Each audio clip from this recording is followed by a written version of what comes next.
তো আজকে আমাদের যে প্রথম টপিক সেটা হচ্ছে কি ম্যাগনেটাইজেশন ভেক্টর। আজকে একটু রিলেটিভলি কম পড়াবো, কারণ নেক্সট টপিকটার সাথে একটা অঙ্ক আছে, একই দিনে পড়ালে ভালো হয় আর কি, এর জন্য অন্য সেকশনে পড়াইনি। তো ম্যাগনেটাইজেশন ভেক্টর জিনিসটা কি? ম্যাগনেটাইজেশন ভেক্টর হচ্ছে গিয়ে যে তোমার, আমরা এখানে প্রথমে যে জিনিসটা বলার চেষ্টা করা হচ্ছে, ইচ অ্যাটম, এখানে যেটা বলা হচ্ছে যে each atom may be regarded as consisting of electron orbiting about a central positive nucleus. তার মানে একটা ইলেকট্রনকে আমরা একেবারে আমাদের যে প্ল্যানেটারি মডেল আছে সেই মডেলের সাথে আমরা যদি তুলনা করি, একটা নিউক্লিয়াস আছে, তাকে কেন্দ্র করে তার চারিদিকে ইলেকট্রনটা ঘুরে, তাহলে orbiting about a central positive nucleus and also about their own Axis. Electron নিজে নিজে ঘুরে, এই যে এখানে ইলেকট্রন নিজে নিজে ঘুরে, আবার একজনকে কেন্দ্র করেও ঘুরে, দুইটা ঘূর্ণন নিয়ে আছে। তো আমরা নর্মালি কি বলি যে একটা চার্জ মুভমেন্ট করা, চার্জ যে কোনো জায়গা থেকে নড়াচড়া করলেই সেটাকে আমরা বলি হচ্ছে কি কারেন্ট। তো এই জন্য আমরা হচ্ছে কি একটা তারের লুপ নিয়ে কনসার্ন। লাস্ট ক্লাসে আমরা এইভাবে করে শেষ করেছিলাম যে আমরা একটা তারের লুপ, তারকে আমরা একটা প্যাচের লুপ বানাইছি। এইরকম একটা কনস্ট্রাকশন নিয়ে আমরা কেন এত কনসার্ন, সেটাই হচ্ছে আজকে আমরা কারণটা দেখতেছি। সেটা হচ্ছে গিয়ে নিউক্লিয়াসের চারপাশে যে ইলেকট্রন গুলো ঘুরে, এটাকে কিন্তু তুমি একটা তারের লুপের সাথে কল্পনা করতে পারো আর কি। এই জন্য আমরা তারের লুপের অ্যানালাইসিসটা নিয়ে আমরা ইন্টারেস্টেড। তো তাহলে দুই রকম ঘূর্ণায়ন আছে, একটা হচ্ছে নিউক্লিয়াসকে কেন্দ্র করে, আর একটা হচ্ছে নিজে নিজে ঘোরা। এখানে যেটা পরে বলা হচ্ছে, the magnetic dipole moment of a spinning nucleus is usually neglectable. তাহলে এই যে আমরা যে নিজে নিজে যে ঘুরতেছে এই জিনিসটাকে, যে ঘুরে, এই ঘুরার জন্য যে পরিমাণ মোমেন্ট তৈরি হয় সেটাকে আমরা বাদ দিতে পারি, কারণ এটা খুবই সামান্য in comparison to that of a orbiting electron because of much larger mass and lower angular momentum of the nucleus. তাহলে আমরা এইটাকে কনসিডার করি, এইটাকে আমরা বাদ দিয়ে ধরি, কারণ এরকম ঘূর্ণায়নের ফলে যে পরিমাণ মোমেন্টাম তৈরি হয় সেটা আমরা ইগনোর করতে পারি। তো এখন এই জিনিসটাকে বোঝার জন্য আমরা একটা নতুন একটা তোমার বলতে পারো ভেরিয়েবল আমরা ইউজ করব, সেটাই হচ্ছে গিয়ে magnetization vector. So magnetization vector জিনিসটা কি? এই যে তোমার লুপ দিয়ে যে ঘুরতেছে, তো আমরা এই ধরো একটা লুপ আছে, এই লুপের মধ্যে দিয়ে যে যেহেতু ইলেকট্রন ঘুরতেছে, সেটাকে আমরা ধরি হচ্ছে আই পরিমাণ কারেন্ট এর মধ্যে দিয়ে ফ্লো হচ্ছে, বা আই পরিমাণ কারেন্ট এই একটা লুপের মধ্যে দিয়ে যাচ্ছে। এবং ধরো এই যে লুপটা, এই লুপের মাঝে যে এরিয়া, মানে এই লুপটা দ্বারা আবদ্ধ যে এরিয়া, সেই এরিয়াটা হচ্ছে গিয়ে এস। তাহলে যে কারেন্টটা সেটা হচ্ছে গিয়ে আইবি, লুপটা হচ্ছে গিয়ে এস। তাহলে আমরা আইবি এবং এস এই দুইটাকে আমরা যদি গুণ করি, what we will get is M. এই এমটাকে বলা হয় হচ্ছে গিয়ে ম্যাগনেটিক ডাইপোল মোমেন্ট বা ছোট হাতের এম। সো এইটা দ্বারা আমরা বুঝি হচ্ছে গিয়ে যে তোমার ম্যাগনেটিক ডাইপোল মোমেন্টটা কি পরিমাণ আছে। ঠিক আছে? সো এটাতে আরো কিছু জিনিস বোঝা যায়, এটা আমরা পরে দেখব। এবং এইটা দেখা যাচ্ছে এটা একটা ভেক্টর কোয়ান্টিটি, এবং ভেক্টরটা কিসের উপর ডিপেন্ড করতেছে? এন এর উপরে। তাহলে এন জিনিসটা কি? এন হচ্ছে গিয়ে এই যে এরিয়াটা আছে, এই এরিয়া থেকে তুমি যদি উপরে একটা লাইন টানো, যে ভেক্টরটা পাওয়া যাবে সেটাকে আমরা বলি হচ্ছে গিয়ে এ এন ভেক্টর। তার মানে যে সারফেস এরিয়াটা আছে, সারফেস এরিয়া থেকে লম্ব বলবো আমরা 90 ডিগ্রি সারফেস নর্মাল যেটাকে বলি, সেই দিকটাকে আমরা বলতেছি হচ্ছে গিয়ে যেই দিক সেই দিক। তাহলে এইটা যদি এরকম না হয়ে যদি এরকম হয়, ধরো এরকম অ্যাঙ্গেলে আসছে জিনিসটা, তাহলে তার নর্মালটা হবে এই দিক বরাবর।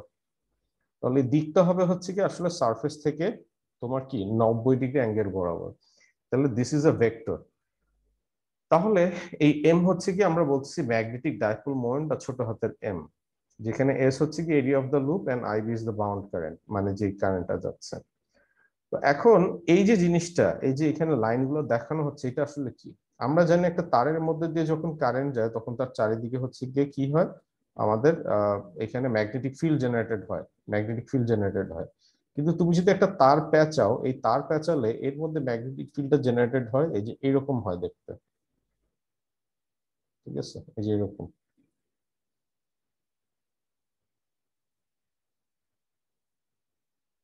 তাহলে এই যে এইরকম ম্যাগনেটিক ফিল্ড পাওয়া যায়।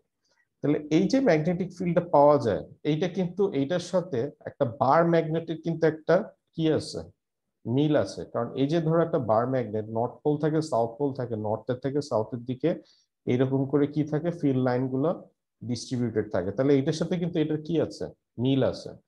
সুতরাং এই তারের লুপের মধ্যে ম্যাগনেটিক ফিল্ড লাইন গুলো দেখতে এরকম হয়, এবং এই লুপটাকে আমরা বলি হচ্ছে ম্যাগনেটিক ডাইপোল মোমেন্ট। আচ্ছা, তাহলে এই হচ্ছে ম্যাগনেটিক ডাইপোল মোমেন্ট। এখন এইটা হচ্ছে একটা লুপের ক্ষেত্রে আমরা এরকম বলি, কিন্তু একটা মলিকিউলের মধ্যে এরকম তো অসংখ্য অ্যাটম থাকে, তাই না? এরকম একটা দুইটা তিনটা না, অসংখ্য নিউক্লিয়াস থাকে, এবং তার মধ্যে অসংখ্য পরিমাণে ইলেকট্রন এরকম করে। ইলেকট্রন গুলো মানে নিউক্লিয়াস তো তোমার কম বেশি হতে পারে, কিন্তু ইলেকট্রন তো অসংখ্য থাকে। তো ইলেকট্রন গুলো যদি অসংখ্য থেকে থাকে, তাহলে আমরা এখানে প্রত্যেকটা ইলেকট্রন এবং এই লুপের এটা যদি আমরা হিসাব করি, তাহলে টোটাল যে পরিমাণ পাবো সেই জিনিসটাকে আমরা বলি হচ্ছে ম্যাগনেটাইজেশন ভেক্টর। তার মানে হচ্ছে কি, তোমার ধরো এখানে যদি তোমার 1 মিলিয়ন ইলেকট্রন থাকে, 1 2 3 4 করে প্রত্যেকটা ইলেকট্রন তুমি যদি যোগ করো, এই যে 1 2 3 4 করে প্রত্যেকটা ইলেকট্রন যদি যোগ করো, এবং সেটা যদি ডেল্টা ভি ভলিউমের মধ্যে তুমি প্রত্যেকটা ইলেকট্রন ধরো যোগ করছো, তাহলে ভলিউম দিয়ে তুমি ভাগ করো, তাহলে পার ইউনিট ভলিউমের মধ্যে যে পরিমাণ তুমি ডাইপোল মোমেন্ট পাবা, সেই জিনিসটাকে আমরা বলি হচ্ছে গিয়ে ম্যাগনেটাইজেশন ভেক্টর। তাহলে ম্যাগনেটাইজেশন ভেক্টর দিয়ে আমরা হচ্ছে গিয়ে কতগুলা এরকম মোমেন্ট আছে, এরকম আমরা একটা মোমেন্টের একটা কি পেতে পারি, একটা ধারণা পেতে পারি। এটা সম্পর্কে কারো কোনো প্রশ্ন আছে, মানে বুঝো না বা এরকম কিছু? আচ্ছা, ম্যাগনেটাইজেশনের সাথে কিন্তু পোলারাইজেশনের একটা খুব ভালো সম্পর্ক আছে। সুতরাং যখন তোমরা পুরো জিনিসটা একবারে পড়বা, মানে সেমিস্টার ফাইনাল পরীক্ষার সময় পোলারাইজেশন ম্যাগনেটাইজেশন যখন একই সাথে পড়বা, তাহলে তুমি দেখবা কিছু জিনিস মিলাইতে পারবা আর কি। আচ্ছা, তারপরে এই চ্যাপ্টারের সব থেকে ইম্পর্টেন্ট যে জিনিসটা, সেটা হচ্ছে কি অ্যাম্পিয়ার সার্কুলার ল আমরা পড়বো। সো হোয়াট ইজ, মানে এই চ্যাপ্টারের দুইটা ইম্পর্টেন্ট সূত্র আছে, তার মধ্যে একটা হচ্ছে গিয়ে লাস্ট ক্লাসে পড়াইছিলাম আমরা বায়োসাভার্ট ল, আজকে আমরা আরেকটা পড়াচ্ছি, সেটা হচ্ছে অ্যাম্পিয়ার সার্কুলার ল। আচ্ছা, সেটা কি অ্যাম্পিয়ার সার্কুলার ল? তো সেটা বলতে গেলে আজকে আমরা যে ম্যাগনেটাইজেশনটা পড়ালাম এইমাত্র, বা ম্যাগনেটাইজেশন ভেক্টরটা পড়ালাম, সেইটাই হচ্ছে কি আমরা আরেকটু এক্সটেন্ডেড ভার্সন দেখতেছি। তো এখানে কি বলা হচ্ছে, in the absence of external magnetic field. আচ্ছা, in an absence of external magnetic field, the magnetic dipole of atom of most material have random orientations. ঠিক আছে, কি বোঝানো হচ্ছে কথাটা দ্বারা?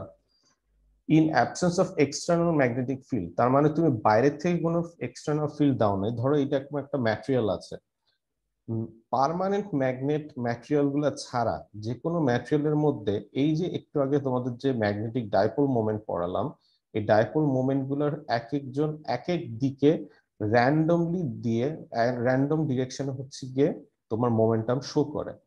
তাহলে যখন র্যান্ডম দিকে শো করতেছে, তাহলে পুরো টোটাল একটা জিনিস বা ডেল্টা ভি ভলিউমের মধ্যে আমি যদি হিসাব করি, ডেল্টা ভি ভলিউমের মধ্যে আমরা দেখবো এম এর ভ্যালু হচ্ছে গিয়ে 0 হয়ে গেছে। কারণ হচ্ছে গিয়ে যে তোমার যদি আমরা একটা র্যান্ডম সিগন্যালের মধ্যে বলতে পারি যে তোমার একজন যদি এক একজন এক এক দিকে থাকে, তাহলে নেট জিনিস, এটা তোমাদের র্যান্ডম সিগন্যাল প্রসেসিং এ এই ধরনের ইয়ে করা হয় যে তোমার র্যান্ডম ইনফাইনাইটলি র্যান্ডম জিনিস তুমি যদি যোগ করো, সেটার ভ্যালু হবে হচ্ছে কি 0। মানে এক একজন যদি এক এক দিকে থাকে, সবগুলো যোগ করলে তুমি পাবা হচ্ছে কি M is equal to 0। M equal to 0 মানে হচ্ছে কি বি ইজ ইকুয়াল টু 0, বা তোমার বলতে পারো যে তারা কোনো ম্যাগনেটের মতো আচরণ করবে না আর কি। এম ইজ ইকুয়াল টু 0 মানে বি ইজ ইকুয়াল টু 0 হবে।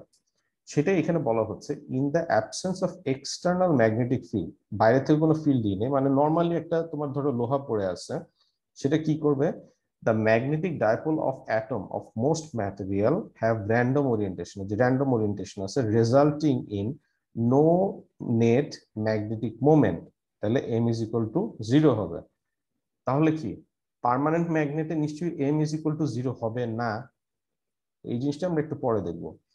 In the application of external magnetic field, তুমি যখন এক্সটার্নাল ফিল্ড দিবা না, তখন বলা হয়েছে এরকম এক্সটার্নাল ম্যাগনেটিক ফিল্ড দিলে তখন কি হবে, তখন it will cause both an alignment of the magnetic moment of the spinning electron. এই যে তোমার ইলেকট্রন গুলো যে তোমার একদিকে মোমেন্ট দিচ্ছিল, এরা কি হয়ে যাবে, এরা হচ্ছে যেই দিকে এক্সটার্নাল ফিল্ডটা দেওয়া হয়েছে সেই দিকে তারা অ্যালাইন হয়ে যাওয়ার চেষ্টা করবে। এটাই বলা হচ্ছে magnetic moment of the spinning electron and induce and magnetic moment. এই যে তারা আগে একদিকে ছিল, তার থেকে এখন সরে যে একটা নতুন দিকে গেছে, এর জন্য একটা ইনডিউসড ম্যাগনেটিক মোমেন্ট তারা হচ্ছে গিয়ে দিবে due to change in the orbital motion of electron.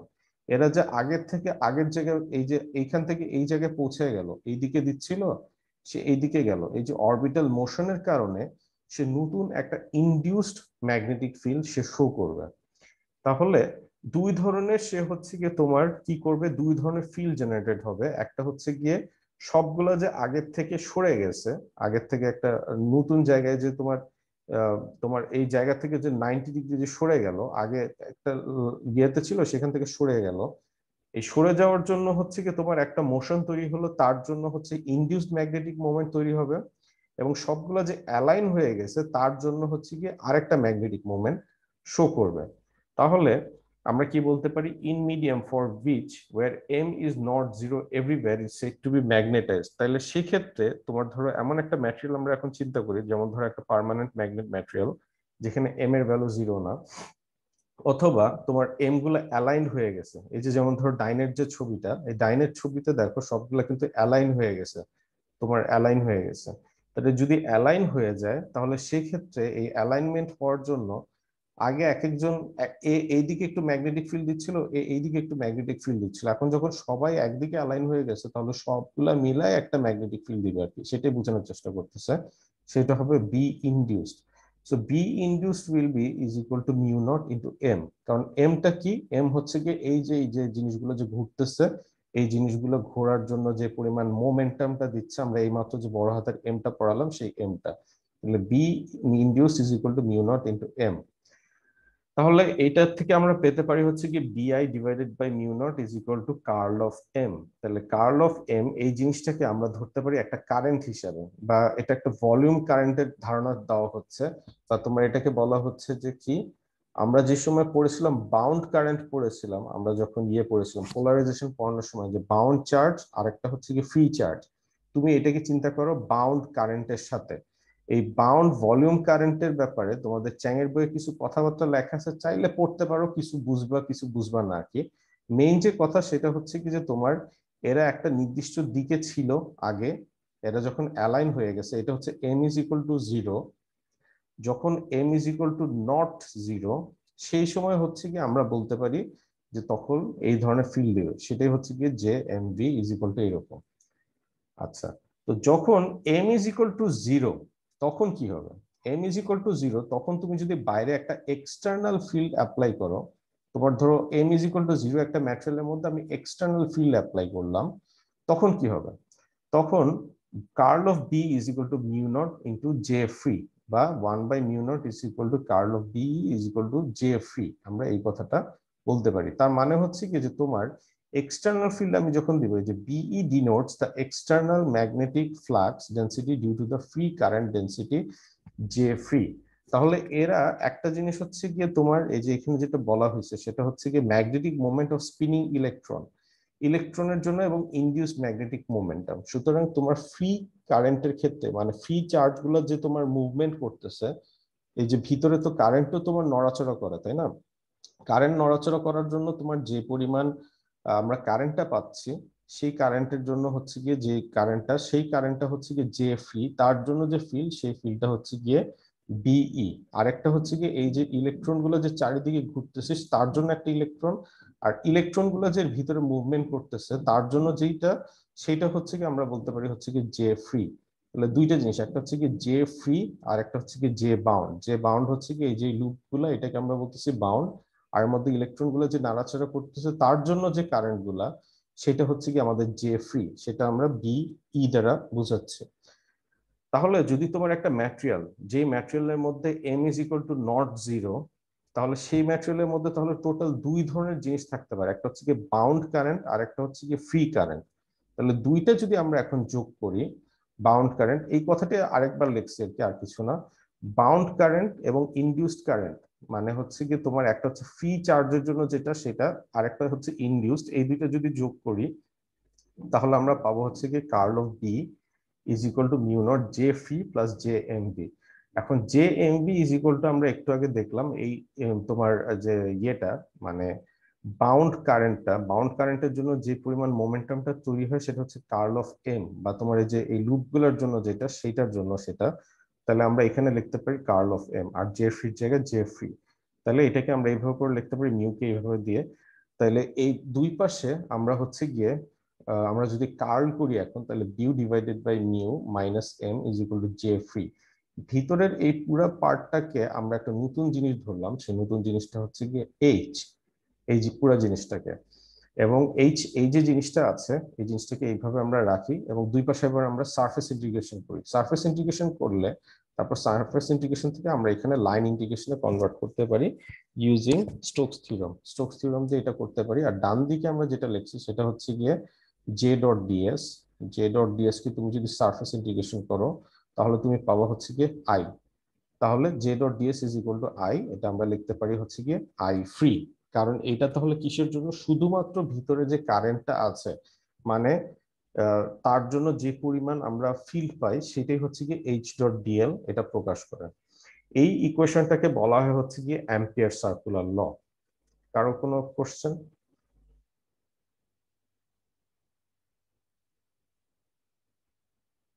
কারো কোনো কোশ্চেন নেই? আচ্ছা, তাহলে অ্যাম্পিয়ার সার্কুলার ল আমি যদি স্টেটমেন্ট আকারে বলি তাহলে কি দাঁড়াচ্ছে? অ্যাম্পিয়ার সার্কুলার ল যেটা বলে সেটা হচ্ছে গিয়ে এই যে H dot dl is equal to I, আমরা এইমাত্র যে সূত্রটা পেলাম সেটা হচ্ছে H dot dl is equal to হচ্ছে গিয়ে আই। এই জিনিসটা হচ্ছে লাইন ইন্টিগ্রেশন। তো আমরা আগে ফান্ডামেন্টাল পোস্টুলেটে পড়ছিলাম B dot dl is equal to mu naught I, আর এখন আমরা পড়তেছি H dot dl is equal to I. So ডিফারেন্সটা কি?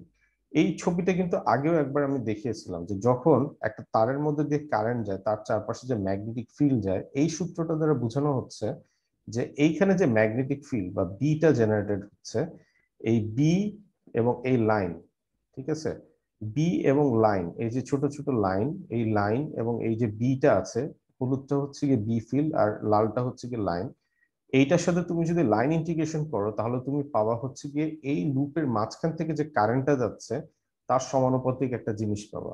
এখানেও কিন্তু তাই বলতেছে। তাহলে পার্থক্যটা কি? পার্থক্যটা হচ্ছে গিয়ে যে তুমি যদি এখানে দেখো, পার্থক্যটা হচ্ছে কি mu naught times the total current, আর এখানে বলা হচ্ছে ফ্রি কারেন্ট। ঠিক আছে, তার মানে ফ্রি চার্জের জন্য যে কারেন্টটা সেই কারেন্টের কথা বলা হচ্ছে। আর ওখানে কিন্তু সেরকম কিছু বলা হয় নাই, এখানে বলা হচ্ছে টোটাল কারেন্টের জন্য। তার মানে এটা কাজ করে for only in non magnetic মিডিয়ামের ক্ষেত্রে। আর এইচ ডট ডিএল তুমি হচ্ছে কি ইউজ করতে পারো নন ম্যাগনেটিক এবং ম্যাগনেটিক বোথ ম্যাটেরিয়ালের ক্ষেত্রে, কারণ এইচ ডট ডিএল অনলি হচ্ছে কি আই ফ্রি এইটা নিয়ে আলাপ করে, কারণ এখানে ফ্রি চার্জের জন্য যে কারেন্টটা সেটাকে এক্সপ্লিসিটলি তোমার হচ্ছে গিয়ে বলে দেওয়া আছে। তুমি যদি খেয়াল করে দেখো what is the difference between E and D, তাহলে তুমি এইটা বুঝতে পারবা। আমরা কিন্তু এখন যেটা পেলাম সেটা হচ্ছে কি বি আর এইচ। তাহলে ডি এবং ই এর পার্থক্য তুমি যদি বুঝে থাকো, ডি এবং এইচ এর পার্থক্য তুমি এখন বুঝতে পারবা। মেইনলি কথা হচ্ছে গিয়ে যে তোমার এখানে তুমি শুধুমাত্র নন ম্যাগনেটিক মিডিয়াম, আর এটা হচ্ছে কি ফ্রি কারেন্টের জন্য যেটা তৈরি হয় সেটা। ডি এর ক্ষেত্রেও কিন্তু ছিল যে ইকুয়েশনটা, সেখানে ছিল কিউ ফ্রি, তোমাদের যদি মনে থাকে আর কি। ডি এর ইকুয়েশনে ছিল কিউ ফ্রি, আর ই এর ইকুয়েশনে কিন্তু আমরা চার্জ কিছু বলি নেই, তার মানে ই কনসিডার করে ফ্রি চার্জ এবং বাউন্ড চার্জ দুইটাই। আর ডি যখন আমরা হিসাব করব তখন অনলি ফ্রি চার্জ হিসাব করতে হবে। সিমিলার ওয়েতে বি হিসাব করার সময় হচ্ছে কি তুমি এখানে কারেন্ট যেটা যে কোনো কারেন্ট হিসাব করতে পারো, আর এইচ হিসাব করার সময় অনলি তোমাকে ফ্রি কারেন্টের জন্য যে ফিল্ডটা সেই ফিল্ডটা হিসাব করতে হবে। তাহলে এইচ জিনিসটা কি? এই জিনিসটাকে বলা হয় হচ্ছে কি ম্যাগনেটিক ফিল্ড ইন্টেন্সিটি। আমরা আগে যেটা পড়ছিলাম বি, আর এখন আমরা পড়ছি হচ্ছে কি এইচ। সো এটাকে আমরা যদি আরেকটু এক্সটেন্ড করি সেটা হচ্ছে গিয়ে তাহলে এম ইজ ইকুয়াল টু আমরা পেলাম হচ্ছে গিয়ে এই যে এক্স, যেটার মতো যেটা দেখতে এটাকে বলা হয় চি, মানে গ্রিক অ্যালফাবেট, এটাকে বলা হয় chi, chi subscript M. M is proportional to হচ্ছে গিয়ে এইচ, বা M is equal to chi M into H, বা এই এই চি এম এটাকে বলা হয় হচ্ছে গিয়ে তোমার ম্যাগনেটিক সাসেপ্টিবিলিটি। আমরা যেরকম ইলেকট্রিক্যাল সাসেপ্টিবিলিটি পড়ছিলাম যখন এটা ই লিখছিলাম, সেরকম আমরা এখন পাচ্ছি হচ্ছে কি ম্যাগনেটিক সাসেপ্টিবিলিটি বা চি সাবস্ক্রিপ্ট এম। তাহলে এই হচ্ছে কি এম আর এইচ এর মধ্যে সম্পর্ক। তাহলে আমরা একটু আগে যে দেখলাম B is equal to mu naught H plus mu naught M, এই মাত্র আমরা হচ্ছে গিয়ে আমরা প্রথম এইচ কোথায় দেখছিলাম, এই যে এইচ দেখছিলাম এই জায়গায়, যে এইচ ইজ ইকুয়াল টু তাহলে কি দেখাচ্ছে, H is equal to B divided by mu হচ্ছে কি মাইনাস এম। তাহলে এই ইকুয়েশনটাকে আমরা যদি একটু ডাইনে বামে করি তাহলে আমরা পাবো B is equal to mu naught H plus mu naught M. তাহলে এই দুই পাশ থেকে এখানে হচ্ছে গিয়ে মিউ নট আছে, এখানে এম এর ভ্যালু হচ্ছে কি তুমি এটা যদি বসায় দাও, এম এর ভ্যালুর জায়গায় এটা যদি তুমি বসায় দাও, M is equal to G into H, তাহলে এখান থেকে যদি মিউ নট এবং এইচ কমন নাও তাহলে one plus X G M পাবা। এই ওয়ান প্লাস জি এম এই জিনিসটাকে বলা হয় হচ্ছে গিয়ে মিউ আর। মিউ আর জিনিসটা কি? মিউ আর জিনিসটাকে বলা হয় রিলেটিভ পারমিয়েবিলিটি। তাহলে মিউ নট ইন্টু মিউ আর এই দুইটা জিনিস তুমি যদি গুণ করো তাহলে তুমি পাবো হচ্ছে গিয়ে মিউ। সেখান থেকে আমরা ইকুয়েশন পাই সেটা হচ্ছে কি B is equal to mu times H. তাহলে বি এর সাথে এইচ এর সম্পর্ক হচ্ছে এরকম, যেরকম আমরা সম্পর্ক দেখছিলাম ই এবং ডি এর সাথে, আমরা পড়েছিলাম ডি ইকুয়াল টু হচ্ছে গিয়ে epsilon E, D is equal to epsilon E আমরা একটা সম্পর্ক পেয়েছিলাম, সেরকম আমরা পাচ্ছি B is equal to mu into H. So এই হচ্ছে কি আমাদের সম্পর্ক বি এবং এইচ এর মধ্যে। এবং এখানে মিউ জিনিসটা কি? মিউটা অলরেডি আমরা জানি, তারপরে বলতেছি মিউ জিরো যদি থাকে সেটা হচ্ছে গিয়ে অ্যাবসলুট তোমার হচ্ছে গিয়ে পারমিয়েবিলিটি, মিউ আর হচ্ছে গিয়ে রিলেটিভ পারমিয়েবিলিটি, তারপর জি এম হচ্ছে গিয়ে ম্যাগনেটিক সাসেপ্টিবিলিটি, আর এইচ কে বলা হয় হচ্ছে গিয়ে ম্যাগনেটিক ফিল্ড ইন্টেন্সিটি। তো এই তোমার রিলেটিভ পারমিয়েবিলিটির উপর বেস করেই কিন্তু ম্যাটেরিয়াল গুলোকে ভাগ করা যায়, বা সাসেপ্টিবিলিটির উপর বেস করে কিন্তু ম্যাটেরিয়াল গুলোকে আমরা নর্মালি ভাগ করে থাকি তিনটা ভাগে। আচ্ছা, এটা করার আগে তোমরা আগে একটু অ্যাটেন্ডেন্সটা দিয়ে নাও আর কি। এই পর্যন্ত কি কারো কোনো সমস্যা আছে নাকি, এই যে এইটুক যতটুকু বললাম? আর কথা শোনা যাচ্ছে?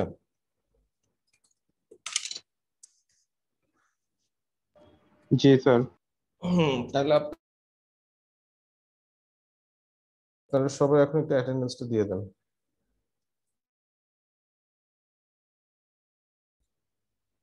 আচ্ছা, তো আমরা আসলে এইটা পরেই শেষ করে দেবো, তো আসলে বেশি কিছু আর দেখাবো না। তো যেটা বলতেছিলাম যে এরপরে তোমাদের যে এক্সট্রা কাজ আছে সেটা হচ্ছে গিয়ে তোমাদেরকে আজকে মানে একটা বলতে পারো সেলফ স্টাডি টাইপের একটা দিব। সেটা হচ্ছে গিয়ে, এটা তোমরা অলরেডি জানো আর কি, তো এই জন্য আমি আসলে এটা পড়ায় টাইম ওয়েস্টেজ করতেছি না।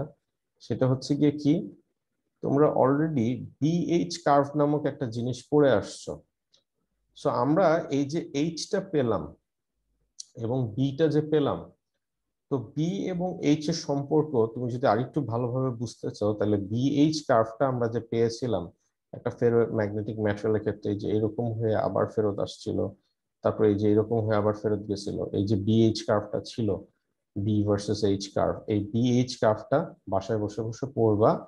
পড়লে এখন হোপফুলি আরো ভালো বুঝতে পারবা, কারণ এই জিনিসটা তোমরা অলরেডি ওয়ান ওয়ানে পড়ে আসছো, ওয়ান ওয়ানে এটার অঙ্কও করেছো, এবং আমরা কিছু চেষ্টা করব ওয়ান ওয়ানের অঙ্কের একটা প্র্যাকটিক্যাল অঙ্ক এবার করানোর জন্য। আচ্ছা, সো এই হচ্ছে কি আমাদের তাহলে বিএইচ কার্ভের আলাপ গেল। তো যেটা বলতেছিলাম সেটা হচ্ছে গিয়ে এই মিউ এবং সি, এই দুইটা জিনিস মানে পারমিয়েবিলিটি এবং তোমার আহ, যে সাসেপ্টিবিলিটি, এইটার উপর বেস করে আমরা হচ্ছে গিয়ে ম্যাটেরিয়াল গুলাকে একটু ব্রডলি তিনটা ভাগে ভাগ করতে পারি ম্যাগনেটিক প্রপার্টির উপর বেস করে। আরো ভাগ করা যায় কিছু কিছু বইয়ে, এটা এখানে আমরা তিনটা ভাগ দেখাইছি, কিছু কিছু বইয়ে এখানে পাঁচটা ভাগও আমি দেখেছি আর কি। তো যাই হোক, তো তোমরা এক এক মানে অ্যাডভান্স বইয়ের মধ্যে আরো হয়তো বেশি ভাগ আছে। ম্যাগনেটিক ম্যাটেরিয়ালকে লিনিয়ার এবং নন লিনিয়ার দুইটা ভাগে যদি ভাগ করা যায়, তো মোটামুটি লিনিয়ার ক্যাটাগরির মধ্যে ফেলা হয়েছে হচ্ছে কি ডায়াম্যাগনেটিক এবং প্যারাম্যাগনেটিক ম্যাটেরিয়াল। ডায়াম্যাগনেটিক ম্যাটেরিয়াল বলা হচ্ছে বা ডায়াম্যাগনেটিক ম্যাটেরিয়াল বলা হচ্ছে যেগুলোর সাসেপ্টিবিলিটি ভ্যালু হচ্ছে কি অনেক ছোট, জিরোর থেকে কম। জিরো থেকে কম মানে হচ্ছে অবশ্যই এটা নেগেটিভ, বা রিলেটিভ পারমিয়েবিলিটি ভ্যালু হচ্ছে কি মাইনাস ওয়ানের থেকে একটু সামান্য ছোট। প্যারাম্যাগনেটিক ম্যাটেরিয়াল হচ্ছে গিয়ে যে জিরো থেকে সামান্য একটু বড়, যার সাসেপ্টিবিলিটি, বা একের থেকে হচ্ছে গিয়ে রিলেটিভ পারমিয়েবিলিটি যার হচ্ছে গিয়ে একটু বড়। আর ফেরোম্যাগনেটিক ম্যাটেরিয়াল বলা হচ্ছে যে যার সাসেপ্টিবিলিটি ভ্যালু হচ্ছে গিয়ে অনেক বড়, এবং যার মিউ এর ভ্যালু হচ্ছে গিয়ে একের থেকে অনেক বড় আর কি। আমি নেক্সট ক্লাসে এটার একটা চার্ট তোমাদেরকে দেখানোর চেষ্টা করব সাসেপ্টিবিলিটি, সাসেপ্টিবিলিটি না, রিলেটিভ পারমিয়েবিলিটি ভ্যালুর উপরে। আচ্ছা, তো আমরা যদি দেখি আসলে মেইন পার্থক্যটা কোথায়।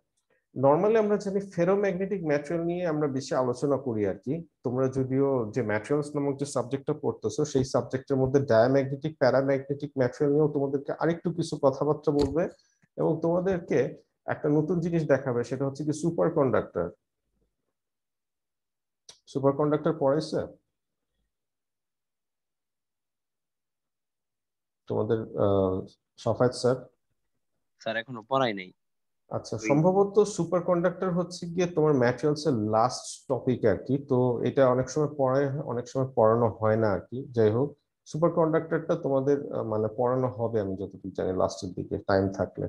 তো সুপার কন্ডাক্টর এর সময় দেখো আর কি। সুপার কন্ডাক্টর হচ্ছে কি ডায়াম্যাগনেটিক ম্যাটেরিয়ালেরই হচ্ছে কি একটা স্পেশাল এডিশন আর কি।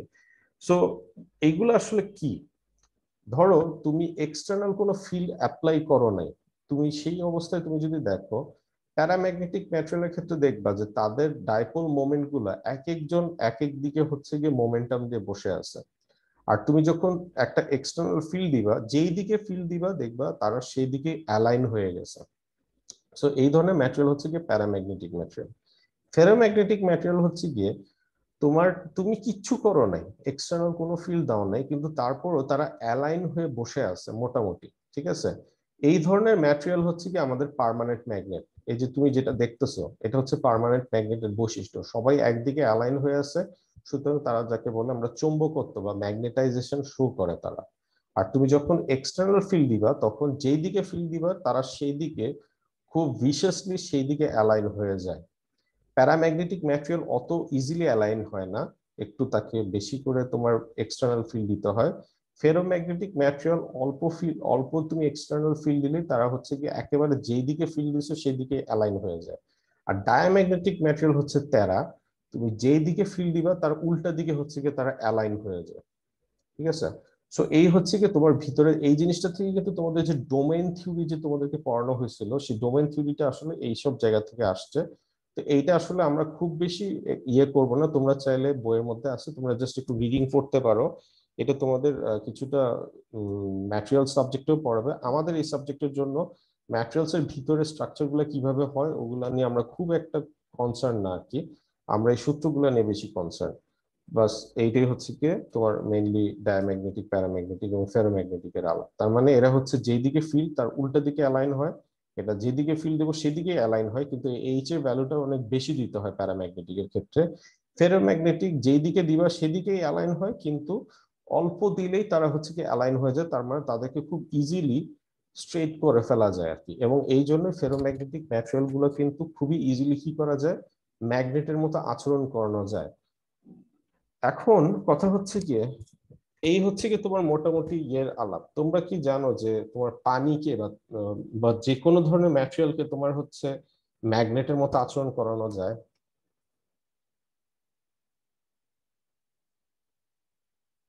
পানি কি তোমার কোন ধরনের ম্যাটেরিয়াল, ফেরোম্যাগনেটিক ম্যাটেরিয়াল কি মনে হয় তোমাদের?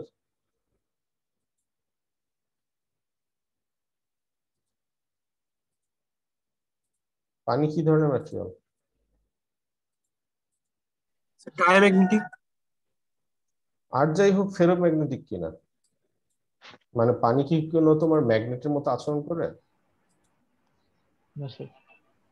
ম্যাগনেটের মতো আচরণ করে না, কিন্তু তুমি কি পানিকে কি তুমি ম্যাগনেটিক ফিল্ডের মধ্যে ভাসাতে পারবা?